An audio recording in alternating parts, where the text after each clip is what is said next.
Well, let's start with the historical origins of the idea of just war. These in the West, and there is no clear corresponding tradition in other cultures. I mean, there are debates within other cultures about war, but it doesn't look, as far as we know, as if there is a just war tradition outside of the West. And this in itself is actually maybe rather significant. Its origins in the West really lie in the 4th century, and in that period in which Christians have moved from being a small group, I mean, obviously beginning as the Nazarenes and so on, of being an oppressed group and so on, and have become a major presence within the Roman Empire. And of course, we get in the early part of the 4th century the conversion of the emperor, and so in a sense the empire is Christianized, at least insofar as its leader is. Now, and people could debate about how sincere was that conversion. There've been discussions about that, but that doesn't really matter. What matters is whether the head of state is now aligned with what had hitherto been an oppressed group. Now, some people think that his decision in that matter was precisely designed to put Christians in the position in which they would now have to fight for the empire, because Rome at this point is under threat.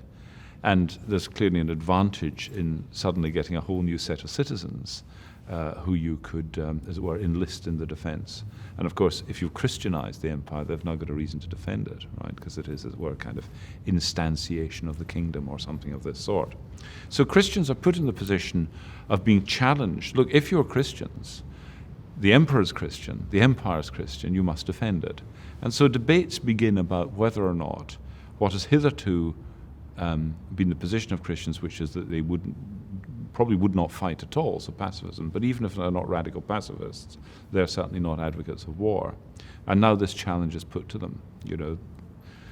Christendom, not a term that's used then, but will be used, Christendom is under attack, what are you going to do about it? So these discussions begin, and we get in figures like Augustine some exploration of the question, under what conditions is it permissible to use violence? And in particular, to lend yourself to the use of violence on behalf of a state or a polity or a city or whatever else it may be.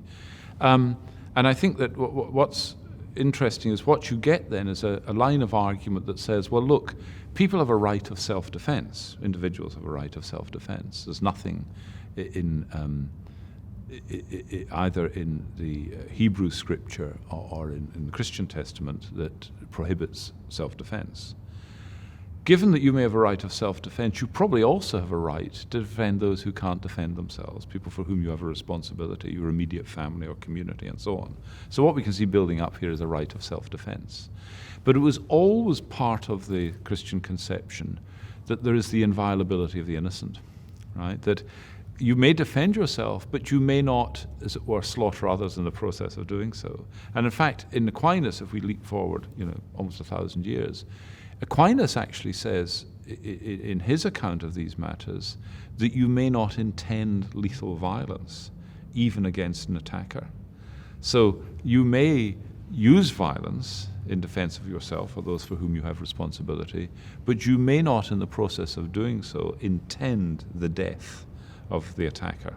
Now, of course, it may be that what you do results in the death of the attacker. It may even be that you foresee that it's likely to result in the death of the attacker, but you may not make the death of the attacker part of your purpose. And so that really comes from, so it's this idea of the inviolability of the innocent gives you both a right to self-defense on the one hand, right, to protect, and to protect those for whom you have responsibility. But on the other hand, a constraint on the use of violence, that one must always have regard for human life, even the life of an attacker.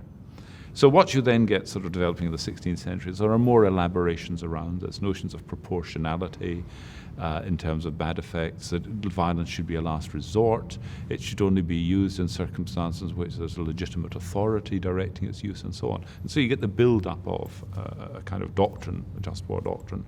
I would just, if I may just add one thing that has happened in our own lifetimes, I think is quite significant as a departure from this, is that it was always a feature of the just war doctrine that at its core is, if war is permissible, it's only in the circumstances of defense. Right? So there may be no aggressive wars. Now that's been pressure's been put on that from two directions. One is the idea of preemptive wars. So if you haven't yet been attacked, but you anticipate that you may be attacked, may you use violence, though no violence has yet been used against you.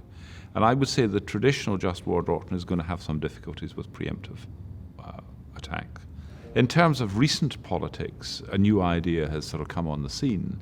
The advocates at the political level of which were Tony Blair and George W. Bush, and that is the idea of wars of humanitarian intervention. So this is deploying the resources of the state, or perhaps an alliance of states, to actually initiate a war, not preemptively to defend yourself, or not in response to attack upon yourself, but actually to intervene where some other set of people are subject to attack or whatever else it may be, or are deprived by their regimes or whatever else it may be.